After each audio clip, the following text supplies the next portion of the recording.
We embrace the terror of building something big because we know when we're done, we will have no competition. By some miracle, I found direct response copywriting and knew it was my second calling in life. Where does your business fit in a world of AI? I will not answer that question. We are going to have to edit. Kevin Rogers is a great copywriter and has turned out to be one of the best internet marketers in the business, but he's facing a problem. With the rise of AI, fewer and fewer people see learning to write as a worthwhile pursuit. In this interview, we reveal how he's built his multi-million-dollar membership business, overcame his crisis of confidence when he started, how much he's making now, his revenue sources, and how he plans to do battle in this new world of AI. If you're interested in starting your own membership business or pivoting the one you have, you're not going to want to miss this discussion. Welcome to Member Sherpa's High Altitude Case Study Series. Why don't you tell everybody who you are and what your business is, or what your background is? We should start there, I guess. It's a long story, my friend. My first adult professional career was as a stand-up comedian. When I was about 18 till about 30. Didn't have any business sense back then, was thrilled to get paid to drive town to town and tell my jokes and have enough free booze and gas to get to the next town and thought it was the crime of the century until I started to grow up a little bit and think about, oh, what if I live a long time? I should probably learn how to make money.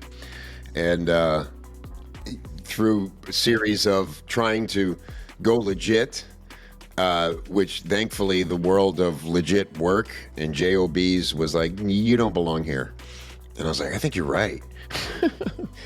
And so by some miracle, I found this amazing thing called direct response copywriting and knew it was my second sort of calling in life. And I wasn't going to screw up the business part this time. And that was in about 2004, 5. And here we are in 2025. And I freelanced for about 10 years and I started my community Copy Chief in 2014. And it's been going strong ever since.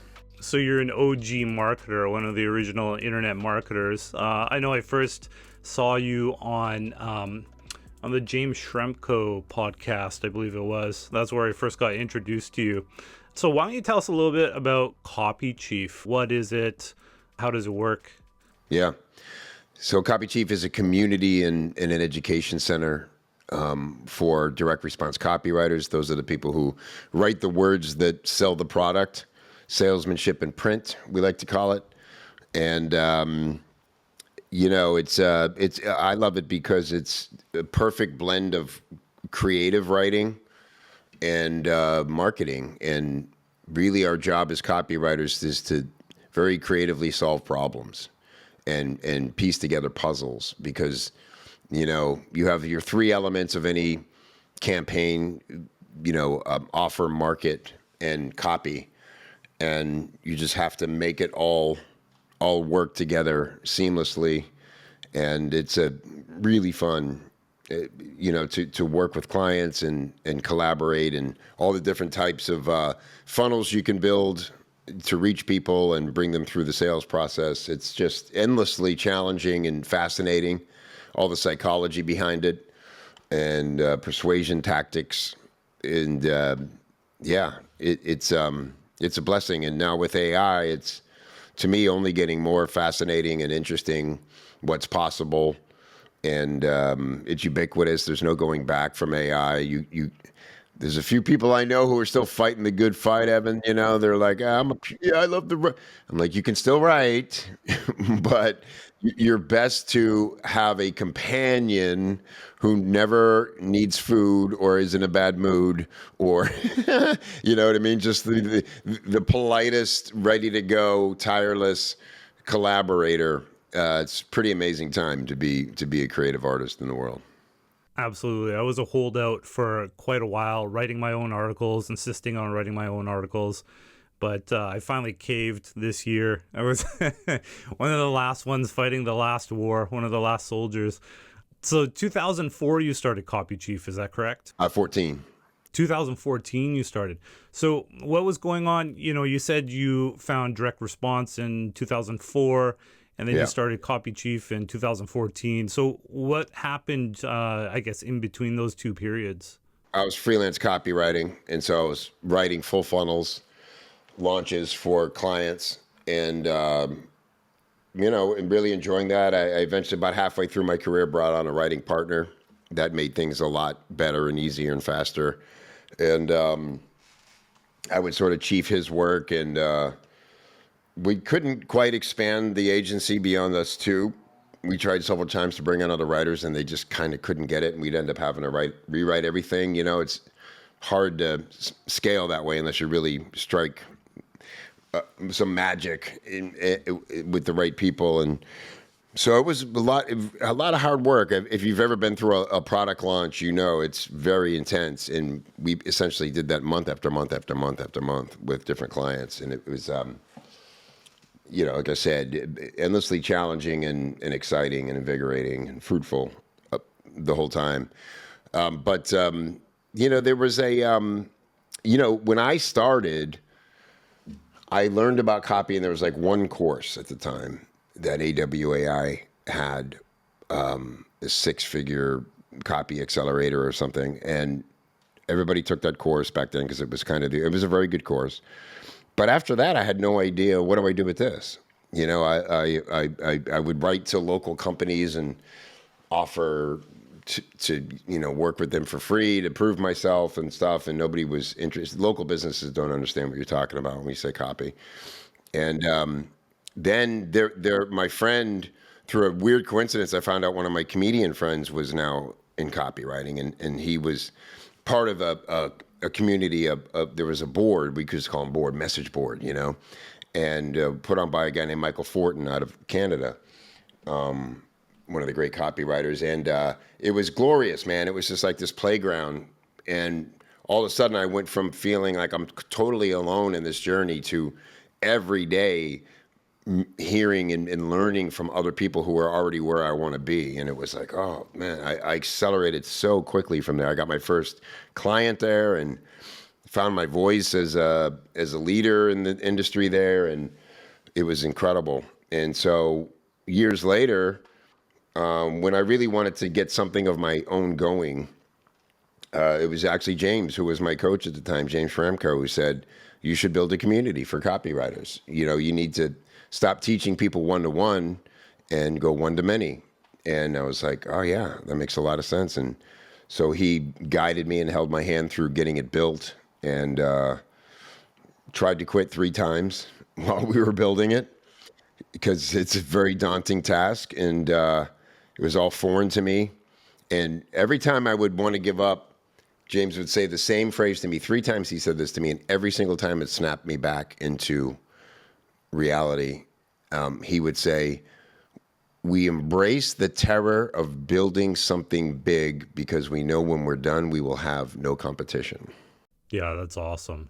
So, obviously you're going through major challenges when you first started. You said 3 times you almost quit? 3 times I was like, it's just too much, because the whole point of building it was that it would reduce the stress in my life, because I've, had a full client load, and I'd be up till 1, 2 in the morning trying to figure out some simple tech thing. And I had help and people, but it was just, I didn't feel ready to lead a team or let alone run a community. I just didn't.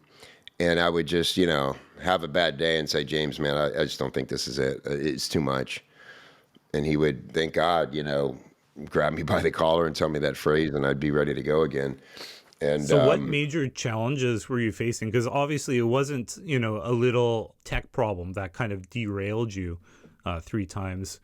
So what major problems were you facing when you started? I think it was, whenever we, to grow is painful, and to change is painful. Our instinct is to remain the same and let things be comfortable. And I was just being challenged in a lot of ways to invest money in tools and people and services. And mostly it was my mental bandwidth. It was like when I finally got to the end of the day and wanted to just kick back, it was like, now I got to go work on this business. And I think I was exhausted, and if I would have a particularly tough project at the time, it would just exasperate that. I did actually, I was about a third of the way into building out my platform, and then James switched his platform in his community, and I was like, oh, does that mean the one I'm using is obsolete? And he's like, nah, you could use it. He's like, but it probably is best to do this one. So I had to kind of start all over again with a new platform and stuff like that. That's very, whenever you involve tech of any level, it just adds such a new dynamic. You're really at the mercy of the people running the tech and how fast they can work. And there's always new things that come up. It's kind of like having a house remodel. It is not going to follow the timeline and go as smooth as anybody predicts. Right. This wasn't when he switched to Kleck, was it? No, because what was it then? Gosh, I can't even remember the name of it now. I can't remember it, but we ended up. He was on WordPress for quite a long time. Yeah, I forget there were like platforms, and they are tied to WordPress. I cannot remember the name of the first one, but we ended up then switching about 5 years in over to what we're on now, which is Vision Community. And it was much better. But I'll tell you something, man, because this show's for people who want to build communities, right? Yeah, absolutely. Okay. Man, the biggest lesson I learned was it is very, very, very hard to move a lot of people. So if you ever have to change your platform or, God forbid, your payment system and ask people to sign up again, that's like having to make the sale all over again. So you have to migrate things very, very gradually. If I had it to do over again, I would have started the new platform without telling everybody, hey, on this day, we're going to move over to this place. And just whenever I started a new facet of the community, would have put it on the new platform until it had more. And then it would, you know what I mean? Yeah, kind of run two sites. Yeah, run two sites for a while, and then you'll be comfortable with both, and it'll be a much smoother transition to getting people over. Like, one of the big problems we had was the SSO.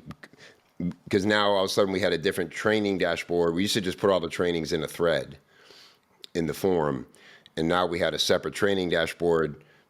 LearnDash is what we use for that, and then the community. So they would log into the dashboard where the trainings are, and then they can click over to the community. But getting the same sign-on to work across those platforms was a huge to-do, Right. Little stuff like that. And you just know a bunch of things are going to break and there's going to be chaos. And the most interesting thing that I did not expect was people who were there from the beginning didn't come to the new platform. They actually protested it because they were so offended that they were losing their history. Wow.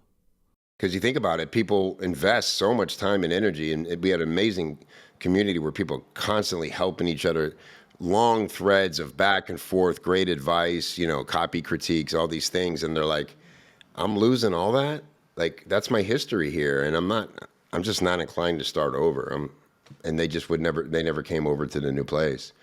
And yeah, that's interesting. I hadn't considered that before. I migrated my business twice, my main site. The first time it was to another membership software platform. And I guess I could best describe it as having two cargo ships and then offloading one cargo ship, like the box containers from one ship onto the next ship. You're bound to spill something. It's kind of a complete headache, but manageable. Right. And then PayPal actually kicked us off at one point, which is something that they're kind of known to do. And so we had to get everybody off of PayPal payments and onto Stripe, which has been much better. So major pain in the ass. So I guess when you're going through those things, you just put your nose down and you just keep marching forward. Is that kind of how you dealt with it? That's all you can do. I mean, you have to have a sense of humor. You have to communicate really well to people. Way better to risk over communicating what's going on than to let them wonder, because then they start to make up stories and expect things are much worse than they are. So yeah, That's all you can do is you just learn the hard lesson. Again, it's like if you were having doing a third kitchen remodel of your life, you'd have a much better expectation and psychology around it than the first one, where you were like Right. dumb enough to think it was going to go well.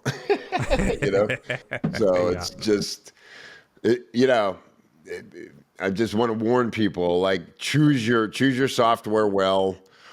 I think having it tied to WordPress is probably the best thing. It seems that I've been told now, if I was going to do it again, Buddy Boss would be a really good one because it's on WordPress and those things. And I don't know. I don't see ever doing it again. It's just everything's too fragile. You know how it is. It's harder and harder to get people to engage in anything because there's information flying at them all the time. Absolutely. There's a lot of, when you go back, when I started my site in 2010 or something like that, the tech stacks were kind of all over the place. But so you'd have, multiple pieces of software they have to stitch together and hope that they worked and pray that they worked and that something wouldn't update and break something else. So it's kind of a big pain in the butt. Yeah. But, these days you have platforms like, I'm thinking about Squarespace, there's Kleck, and they're dedicated pieces of software, or suites, I should say. They're really focused on building these membership communities. So definitely a lot easier. Yeah, no doubt. I've heard Circle works really well and different things. School, I haven't checked any of those out. And, some people just say, I'm just going to do a Facebook group, and I have all kinds of reasons not to do that, but I get it, It just depends on what your intent is and what your purpose is. And then there's, so many options where you can gamify things, and those things are really smart to do in a community. I've never quite done them, but people really do like to be rewarded for the effort they put into contributing to a community, for sure. Yeah, absolutely. So 2014, you started. What was growth like, I guess, over the first 5 years?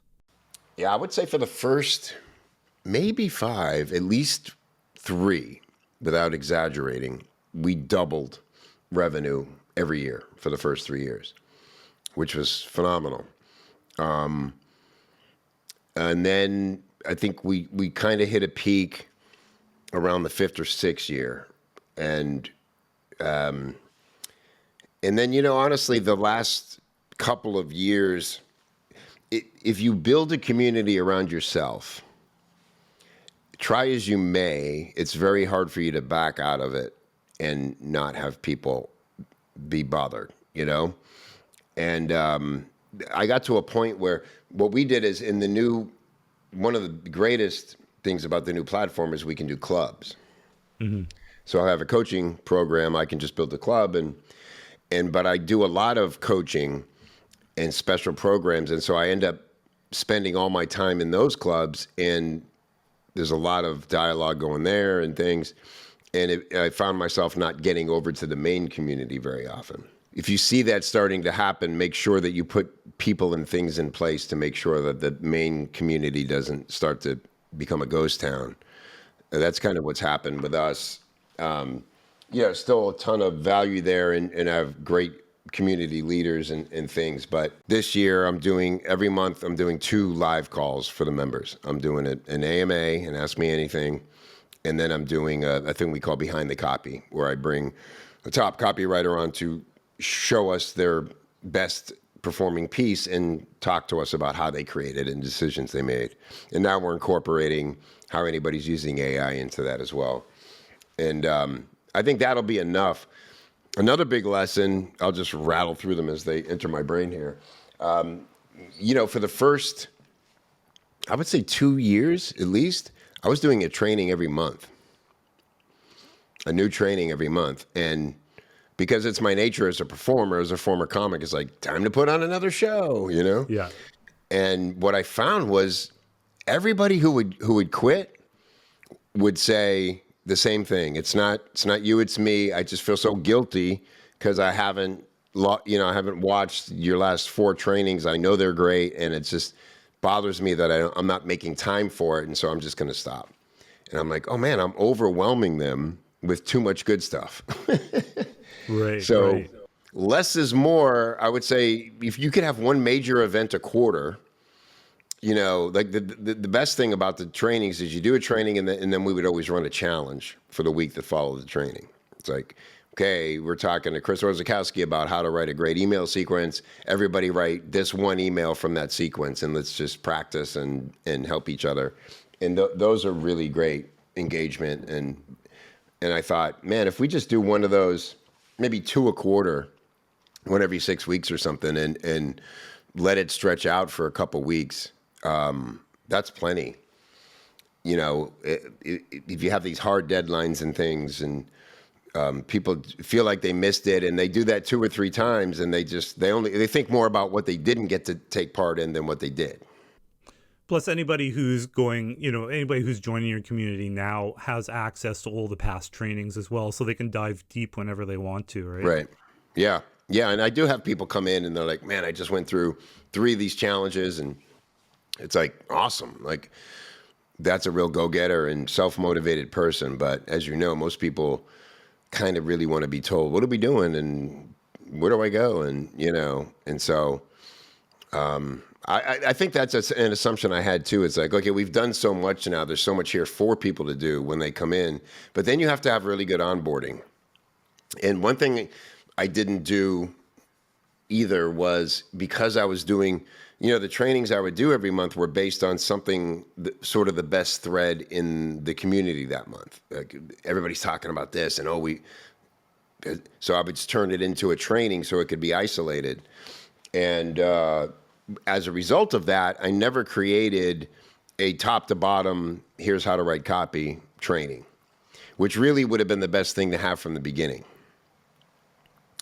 A starting place for everybody to go through, and it's like, now that you're through that, we're all speaking the same language, the terminology, and we can have conversations. It was a little bit more piecemeal and all over the place as the years went on. And that's something else I would do differently. If I was going to start a community now, I'd have one main training that was hardy, that would maybe take a couple months to get through, and let them get comfortable in the community and asking questions. And then once they graduated that training, they would feel like, okay, I belong now, I'm invested, I'm used to logging in here, now I'm ready to really immerse in the community.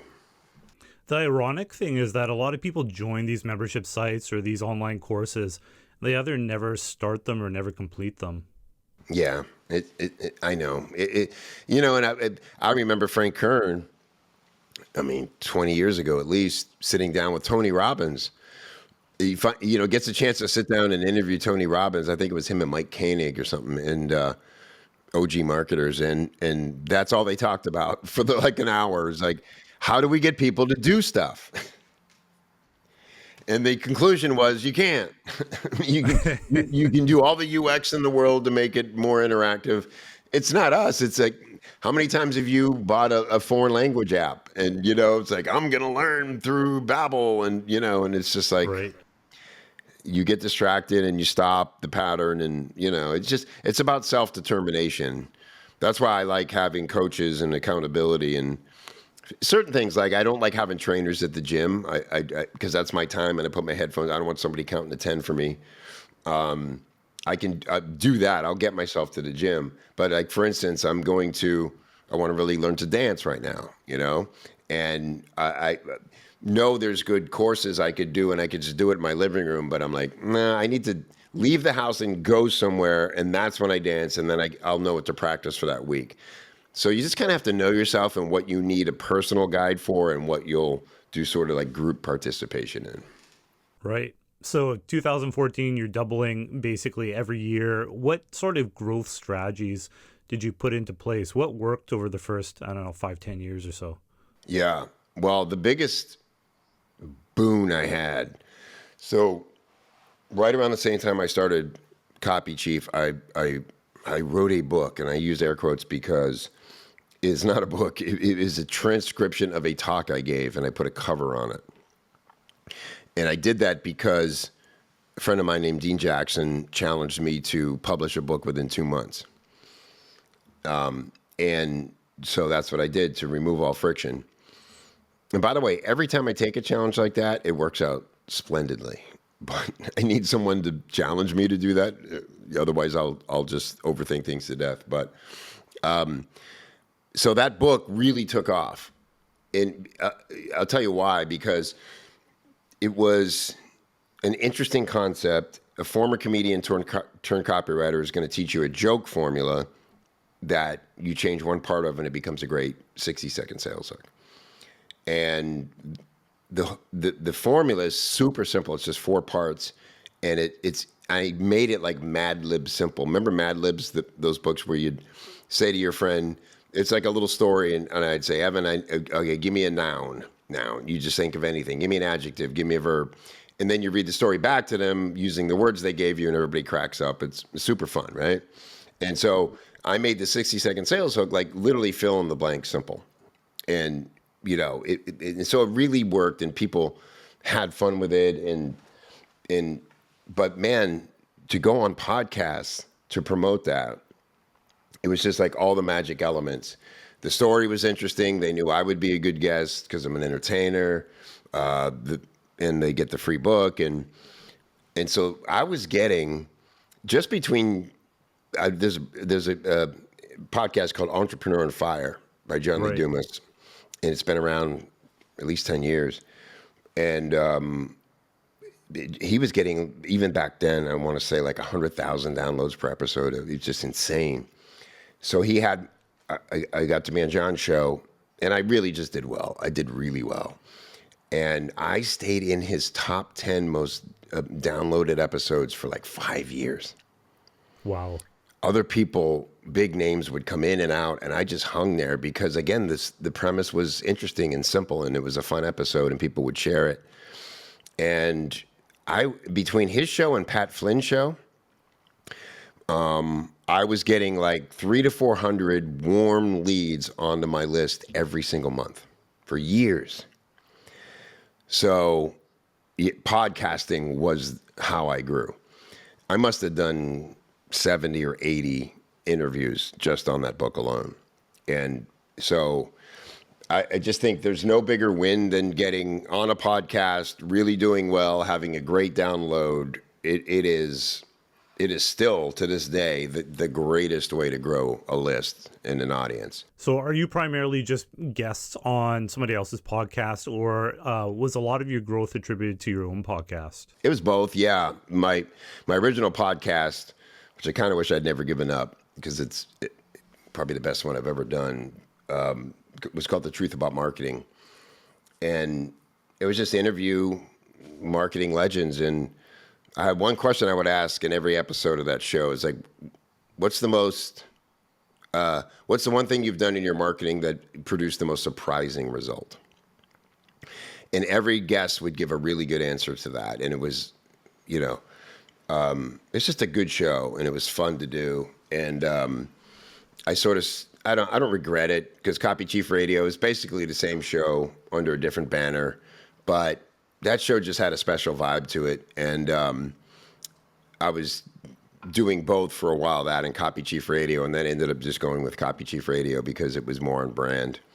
But yeah, I've hosted probably 500 or 600 episodes of podcasts myself at this point. And I love it. I only want to do more. I'm doing 3 shows right now.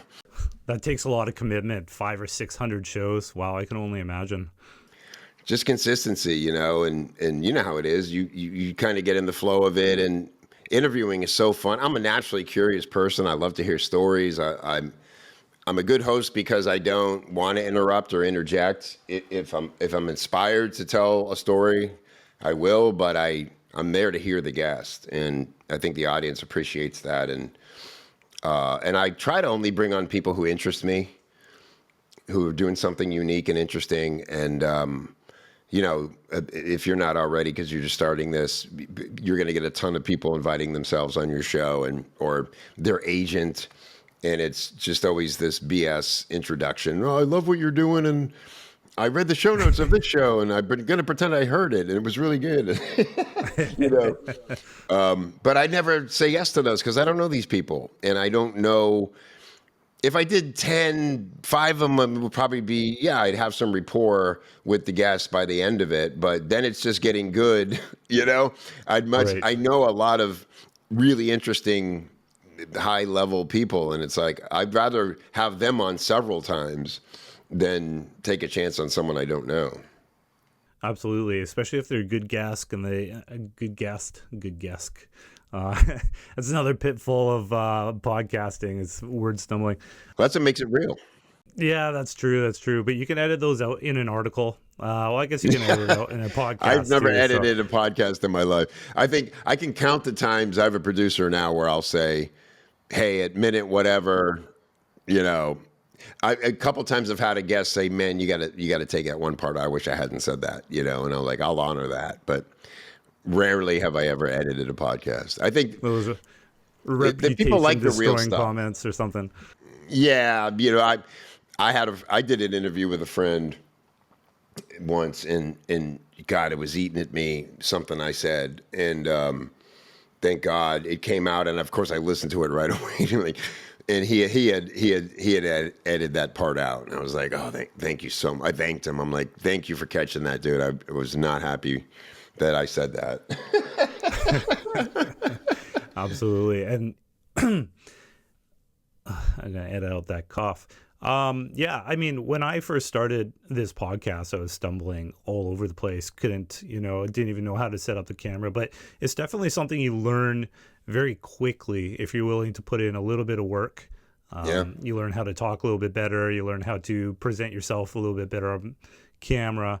So yeah, something you can definitely do if you haven't started yet. And I'm living proof because I'm probably the worst person in the world when it comes to talking on camera. So if I can do it, anybody can do it. Now, in terms of Copy Chief, what's it making now? What's the revenue mix? The revenue mix is interesting. I was kind of waiting for this to happen, I'll admit. Because when you're doing a lot of special programs, and what I really love is coaching people, and I love small groups. I love doing cohorts of live trainings because you really get to know people, and everybody's on this journey together. And I always thought I would be fine to just do that all the time. Because, you could also look at it like if you have a sort of basic community, you would think those are your best leads. And I guess they are ultimately, but interesting, I've done a lot of live events, which are daunting, but great when they're happening. But I would have thought, okay, it's Copy Chief Live, so the members are going to be like at least 80% of the ticket buyers. And that was maybe true for the first year. After that, it's 50-50. Which is actually good because you want new people in your world. But point being, for the first time asking about the money in the books, the actual memberships of the community is now only about 15% of the revenue. Oh, wow. Yeah, and the rest is the special programs and my private coaching and consulting and those things. And so kind of glad about that. I right now, as we speak, I'm running a sale $5.99 throughout the rest of 2025, which is a big savings off of it. It's usually $14.90 for a year. And a couple things, man, like, first of all, those prices don't work in this industry, in my industry anymore. People are just not paying as much as they used to. A lot of that's because of AI, and they can get a lot of good information from AI. And frankly, that's as long as I'm committed to really dedicating resources to the community. I've just thought for a while that I can be more effective with smaller groups of people and let it just be that. And now the numbers are sort of backing that up. It's probably, what's the term? I manifested it, you know what I mean, or whatever. But I thought that would be the case for a couple of years, and it wasn't. It was like still 60% of the revenue was coming from memberships. And let's face it, it's kind of easy money. People sign up, and we stopped doing this about a year ago, but it was always a year-long commitment. They could pay monthly, or they could save like $1,000 by paying up front, but they were committing to a year. And I will say that really helped during pandemic, when people were scared, and you would think communities would be thriving, and I'm sure some did during pandemic, but everybody was also freaked out. But very few people asked to quit during pandemic. They were, and so the fact that they were on monthly or in an annual commitment was very helpful to the revenue. But Absolutely. but yeah, we we're a million plus business. It's I'm not Alex Ramosi over here doing $100 million or whatever, but certainly too much to park and put away and forget about, and I love it. I love being a leader of people, and mostly what I love is all the other voices, all the other amazing, so many people I've seen come into Copy Chief as a wet behind the ears newbie and become leaders in the industry, and they very generously contribute to the community and help people. A lot of the goodness that happens in Copy Chief happens in DMs. It's not even in the public threads. Everybody's just very generous with each other, and that's to me the most beautiful thing about having a community is like good things are happening all the time that you don't even know about or ever hear about, and it just feels good to know that. So what's the biggest or the most heavy hitting product? Is it your events, or is it your one-on-one coaching? Heavy hitting as far as like In terms of revenue, greatest, what's like the number one EHR, revenue? effective hourly rate. Yeah. Yeah. Yeah, it's the private coaching. So I have a coaching group called Accelerator, and that's $1,250 a month, or they save it $1,000 doing $6,500 for 6 months, and that's the greatest revenue generator right now. Interesting. Okay. We talked a lot about your business, how you started, how you grew it, how it's doing now. But where does your business fit in a world of AI? Because, you said it was an aid, but one of the big changes that I've seen over the last few years is that everybody's starting to use AI for writing. So is copywriting effectively dead, or? Sorry, I'm joking here. We are gonna have to edit. Hope it's not the water. question. 1 second. He ran off. It's like I was trying to work through that cough and I realized it wasn't going to go away. Oh, I was hoping I didn't scare you off with that question. I will not answer that question. Yeah. No, it's interesting. I won't go through all of it, but there's been this shifting dialogue around AI. First, everybody panicked. And then they said, oh, it can't write. It'll never replace us. And now, I'd say for a year plus, very consistently, and I'm talking about people who have worked really hard with their AI, have discovered and determined that it is amazing.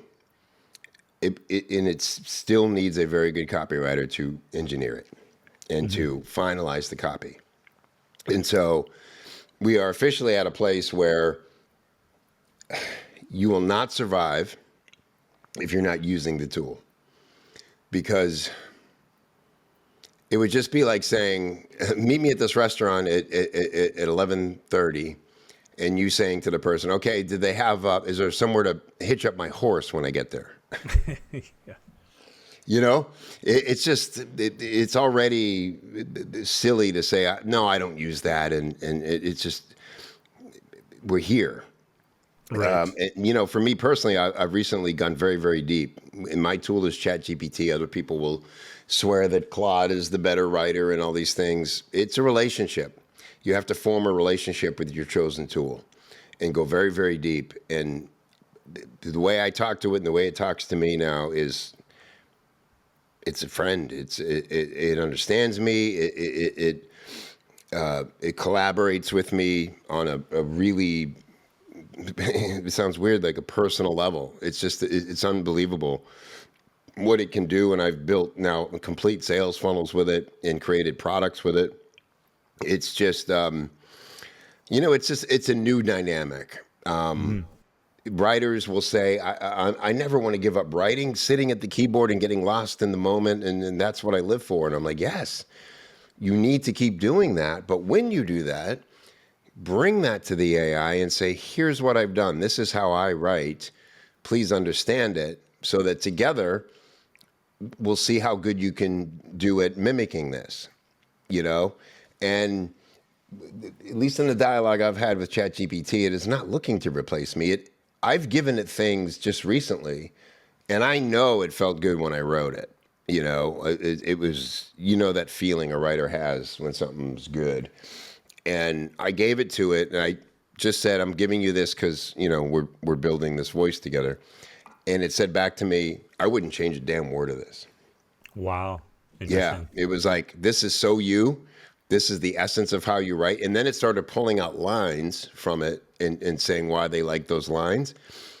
And they were the lines that I had actually worked the hardest at in the piece. Wow. Maybe I went back and changed the adjective 2 or 3 times to get it just right. And I'm like, it has no way of knowing that. And yet it's understanding me so well that it's pulling out exactly those lines. And as a writer, you dream of anybody caring that much about your craft to have that conversation. And good luck getting that from a human. It would have to be like a book publisher has assigned you an editor, and that's their job to understand your writing at that level. You know what I mean? But Right. dude, I've hired and trained 3 different people to write as me throughout the life of Copy Chief, and never once had a conversation nearly as deep about my craft as I've had recently with ChatGPT. And you know, look, if they're doing all this to manipulate me, and someday they're just going to come in and take over and have the last laugh, so be it. Like, for me to pretend that this tool doesn't exist and that no, I can do it better, and it's just stupid. And it's not even about the writing. It's just about, why would you want to start over every time when you start a new project, or you like you said with your articles, it's like you're holding out and it's like, no way, people will know the difference. And then you're like, all right, let me just see what it can do. And I bet now, if you've been training it, say this, don't say that, go back to remember this piece, and that's what I like, and that's how I talk. And if it's evolving with you, you know, I do it all the time, man. I'll have a premise in my head, and it's like, this is interesting to me. I'm probably not going to sit and write this. I'm not going to spend 4 hours writing this, but so I'll just give it to ChatGPT and go, and it's like, yeah, that's kind of cool. And it's like, do you want me to write it? And I'm like, yeah, go ahead. And I'm like, man, it's pretty freaking good. And it's like, Yeah. there's certain things you care a lot about, ideas. You're like, no, this has to be my fingertips on the keyboard. And there's other things that, like, it's good enough. It's good enough to fill that slot for that day, and nobody's gonna read it and be pissed. You know what I mean? But it's not. I didn't bleed over it. You know. Yeah. You know. It's just. It's like anything else. When you have an assistant or you bring other people into your world, you're delegating. Right, right. And I think, you know, I'm using Grok actually because it's free. So, you know, I just get it to explain something to me, and then I piece that together into an article. So the system's not writing out an entire article for me, but I'm using it kind of as a rough copy, and then replacing some stuff, clarifying, trimming, you know, that sort of thing. And then also kind of inserting my own, you know, unique humor, which for better or worse. And yeah, it just makes it a lot more human that way. But I've heard that, you know, with tools like, its name slips me. You mentioned it. Claude. Claude, yeah, there we go. Yeah. So you can basically feed it a lot of your past writing and Yeah. just kind of train it that way, and then it will spit out something that basically reflects what you've done. And you know, you correct it a little bit here and there, but after a while, it's pretty much good to go. But I guess before you get to that point where you know that AI is spitting out great copy, you have to know what great copy is. And Right. so that's where learning copywriting comes in. And then you can train, and then you can fine tune, and you know what works and know what doesn't. That's it. And that's, you know, it's occurred to me, I've seen this pattern. Like, every time a software comes out and people go, oh, that's kind of what I do, so I guess I'm not needed anymore. It turns out not to be the case, because busy business owners don't want to learn a new trade. And it's something they need in their business. And so if a tool comes along that makes it easier to produce and more consistent and all that, great. It's good for everybody. You know, if they want to pay you a little less, maybe it's fine, because it's taking you 20% of the time to do the work that it used to. And it's just, we're all going to have to learn the new negotiation, and all those things are shifting right now. So to answer your question, how has it affected my business? It's affecting it right now in the biggest way I've seen is that most people are just kind of stopping. So, the business owners are experimenting with AI and working with copywriters less. That used to be their only option. I have to hire copywriters to write my copy or do it myself. And copywriters are scared to get into this field now because they're like, I can't catch up at this point. Like you said, it's like, but they're wrong. If they are good at this and they do understand what good copy is and they start to form a relationship with the tool, they will be very valuable. It'll just be that the tool will be part of the process, Right. And so if you're just, and the only other person left is the person who's just mad because it changed and it's not the way it used to be. And it's like, sorry, man, like this shit happens over history. Like things come in and there's a reason there was an industrial revolution and now there's a technical revolution and then there was an agricultural revolution. It's like, you can't do the same thing forever through generation. Farmers today don't work anything like farmers in the 1800s did. You know what I mean? It's just not the same game. Like the guy riding his horse into the city to go to work, hitching it up on a parking meter or something like that. Yeah, it's like it'd be a skit now. It'd be an SNL video or something. It's Right. just silly. It's the same mindset. AI is definitely not going away. Have you considered starting a new training program or training course or some sort of offering teaching people how to use AI for copywriting? 100%. Yeah, I'm calling it, the hybrid copywriter is like the new way. And like I said, I just put out a video yesterday just showing my GPT and that moment I had with it where I brought it something I wrote that I knew was good and how it replied to it. I wouldn't change a damn word. And I was like, and people are like a little stunned because I realized the problem. And this is it. People think that it's just the prompting. So you open up a new chat with no context and you say, you are a blah, blah, blah, and you're da, da, da. And of course it's going to pump out very predictable stuff because it Right. has no point of reference. The way to make AI work for you as far as producing content is to give it a lot of content that you've created or your client has created and say, analyze this, show me what you see. We're learning to write in this voice.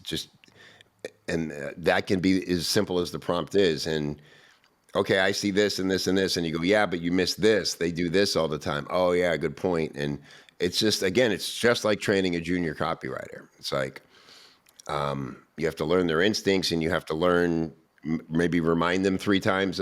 Like I had to tell it 3 times, stop putting emojis in my, I would never use emojis in my copy. Like stop putting the rocket ship and the green check marks and, and it's like, yeah, sorry, forgot. I got it. It's just, but if that's as hard as it gets now to have something write almost perfectly in your voice and produce. And the truth is, Evan, a lot of times it writes for certain kinds of, say, emails, it's better than I would have done because I'm such a writer that I always overwrite stuff. And when you're just telling somebody, hey, 2 hours until the sale ends, it needs to be short and tight and to the point. And maybe there should be green check marks or something, and as far, I call that functional copy. It's not there to make a transition. It's just to remind people or instruct them. And for that stuff, it's better than me, way better than me. Interesting. Yeah, part of me, I kind of got 2 sides to AI. Part of me thinks it's going to be the apocalypse for us in 5-10 years. All humans going to be dead. The other half of me thinks that it's the .com bubble all over again. 2020. Sorry, not 2020. 20 years in the future here. Year 2000. The .com companies kind of blew up.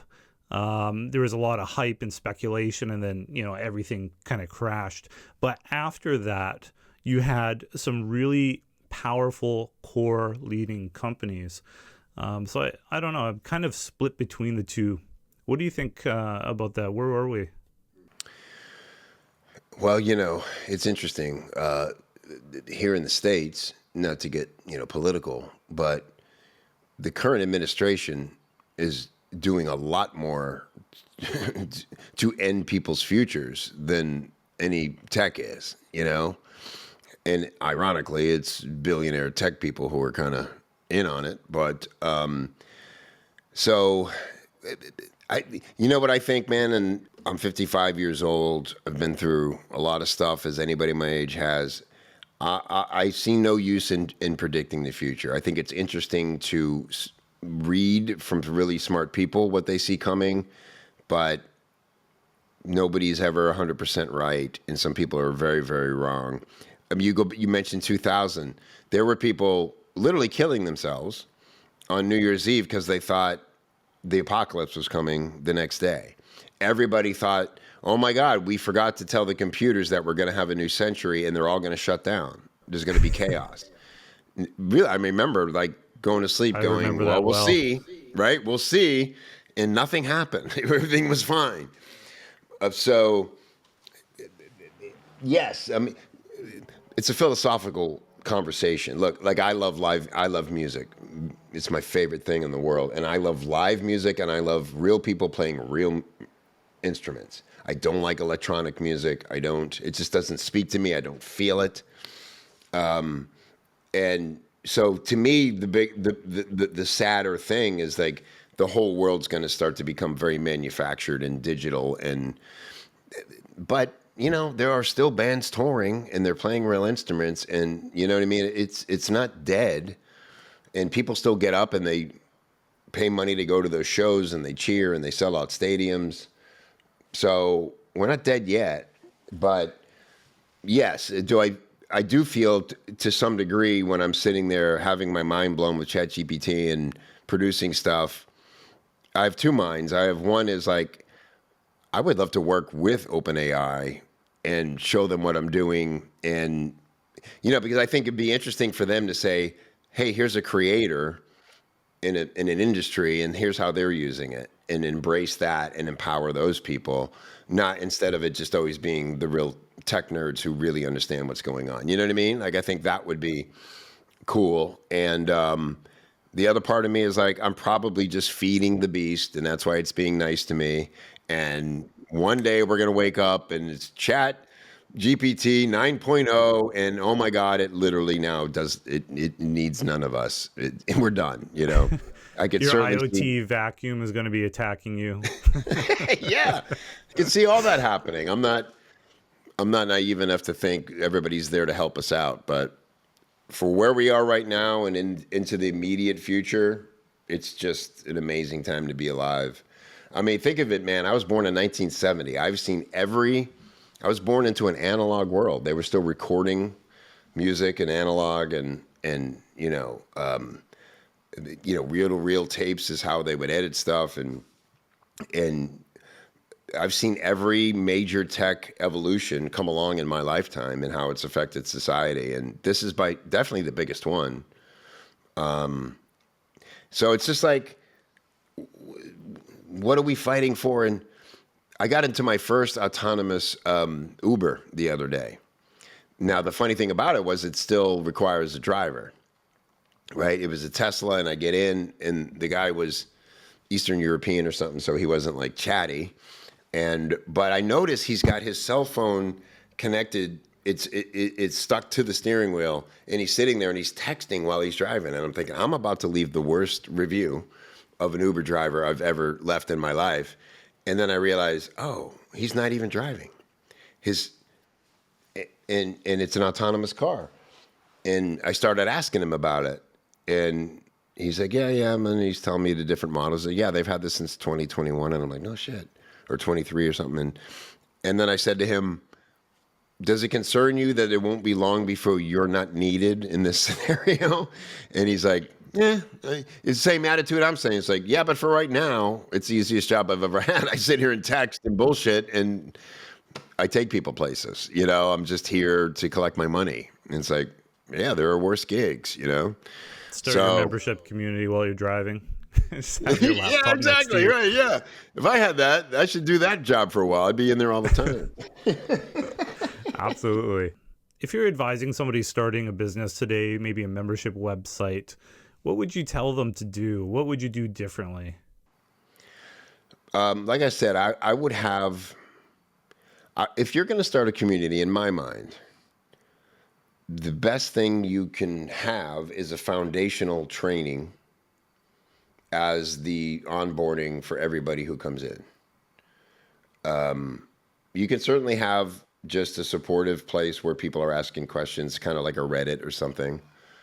But my advice would be take the time to build and validate a sort of comprehensive training, maybe even that involves a certification upon completion, and have that be everybody's foundation for why they're in the community. Because it's just the best way to get people ingrained and engaged in being in that place. And then let the conversations and the support of the community and all that be the bonus, not the main event. Interesting. What would you use for a marketing strategy today? I guess podcasting.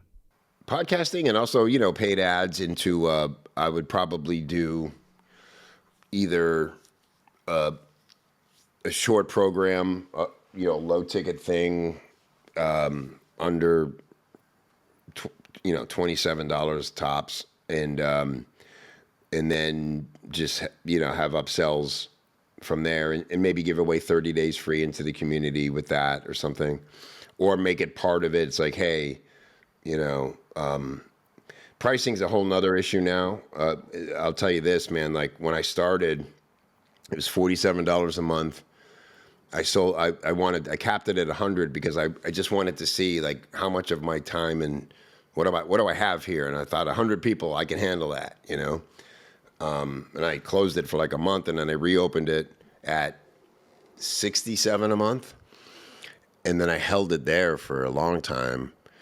And then I got into the annual stuff, but the sweet spot was like $5.99 for a year. That was when people were like, "Yep, that makes sense," and it was easy to sell. Going over 1,000 a year was probably a mistake in hindsight. It's a much bigger choice. Going over 100 a month, the same thing. There's just that threshold of how people think about what they're spending, and when they need to cut stuff, anything over that 3 or 4 digit mark is like on the chopping block. And so, yeah, I would move slow with raising the price, and just let leaders emerge in your community. I think that's a big one too, because they will always, and reward those leaders. Somebody told me once when I first started this, one of the greatest pieces of advice I ever got. They said there are 3 things people are motivated by in life: freedom, either freedom towards something or away from something; money; and recognition. And in the community, recognition is by far the most valuable currency. And that has been consistently true. And so when people go above and beyond in your community, praise them, highlight them, make them part of the in crowd, and then make them ambassadors at some point. They will be happy to volunteer just to have the status. And it's in their heart to do good and help people. So let them do that and praise them for it, and give them a title. And, super valuable. Absolutely. What's next for you? I think what I'd really love to do is move out of strictly copywriting, because what I really do, Evan, is I coach freelancers. They just happen to all be freelance copywriters right now. And, but what I really love doing is helping people, true creatives, become lifelong entrepreneurs. Because those things are kind of like oil and water in a lot of ways. But man, the ones who can do the work to become good business owners, and they're talented creatives, oh my goodness. It's really exciting when it clicks. And so what I would do is I would move into the greater freelance market. The podcast I really want to do that I'm going to start next is going to be called Paid to Create. I shouldn't be saying this because somebody will steal it, but I just want to interview anybody who's created a very good life for themselves doing creative work. Whether they're farmers, woodworkers, violinists, video editors, whatever it is, film directors, writers. I love meeting those people, and I'm fascinated by their stories of how they made it work.